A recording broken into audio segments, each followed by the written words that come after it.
بسم اللہ الرحمن الرحیم۔ بہت سے لوگ یہ سوال کرتے ہیں کہ امام صاحب ہم نماز تو پڑھتے ہیں لیکن ہماری نماز میں خشوع نہیں ہے۔ تو میں چاہتا ہوں کہ خشوع کے حوالے سے کچھ باتیں آپ کی خدمت میں عرض کروں۔ ایک تو ذہن میں رکھیں کہ خشوع کسی کہتے ہیں، دو لفظ اصل میں بولے جاتے ہیں اس حوالے سے، خشوع اور خضوع۔ خشوع کہتے ہیں کہ دل کا اللہ پاک کی طرف متوجہ ہونا، دل کی حضوری، دل بھی حاضر ہو اللہ پاک کی طرف متوجہ۔ خضوع کہتے ہیں کہ جسمانی طور پر بھی آدمی یکسو ہو کر نماز پڑھے۔ آپ نے دیکھا ہوگا اکثر و بیشتر ہم نماز پڑھتے ہیں، کوئی سر کھجا رہا ہوتا ہے، کوئی ٹوپی صحیح کر رہا ہے، کوئی داڑھی کھجا رہا ہے، ادھر ادھر دیکھ رہا ہے۔ تو جسمانی یکسوئی کو خضوع کہتے ہیں اور قلبی یکسوئی کو، قلب اللہ پاک کی طرف متوجہ ہو، اس کو خشوع کہتے ہیں۔ قرآن مجید میں اللہ پاک نے سورہ مومنون کے اندر فرمایا کہ قد افلح المومنون، کامیاب ہو گئے، فلاح پا گئے وہ مومن۔ کون؟ الذین هم فی صلاتهم خاشعون، جو لوگ اپنی نماز میں خشوع اختیار کرتے ہیں۔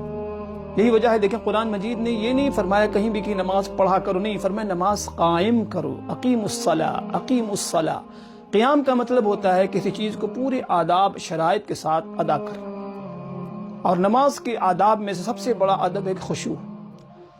یہ تو مسئلہ، اس کا حل کیا ہے؟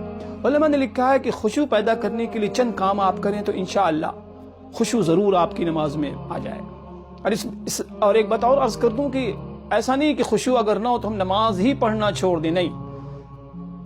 اکثر و بیشتر شیطان ہمیں یہ بھی وسوسہ ڈالتا ہے، کیا فائدہ تمہاری نماز میں، خشوع تو ہے نہیں، خضوع ہے نہیں، نماز میں کیا ملتا ہے، چھوڑ دو۔ نہیں نہیں، بالکل نہیں۔ بے خشوع کی نماز بھی ظاہر ہے کہ فریضہ ہے، نفع سے خالی نہیں۔ تو ہم خشوع کیسے حاصل کرنا ہے؟ خشوع کے حصول کا کچھ کام کے حوالے سے کچھ کام ہمیں کرنے ہوں گے۔ پہلا یہ کہ ہم یہ نماز جب ہم نیت باندھیں تو اس کا استحضار کریں کہ اللہ پاک ہمیں دیکھ رہے ہیں، اللہ ہمیں دیکھ رہا ہے، اس بات کا استحضار۔ سیکنڈلی، نماز کے اندر جو تسبیحات جو ہم تلاوت کرتے ہیں اس کے معانی پر غور کریں، الفاظ کے اندر جو معانی ہے معانی پر غور کریں۔ تیسری چیز یہ ہے کہ ہم اس کا تصور کریں کہ شاید میری آخری نماز ہو سکتی ہے، جو بھی نماز آپ پڑھ، ظہر، عصر، مغرب، ہو سکتا ہے میری آخری نماز ہو۔ تو آخری نماز کو ہم کیسے ہمیں پڑھنا چاہیے؟ اس کے علاوہ گناہوں سے اجتناب، معصیت، کبائر سے اجتناب۔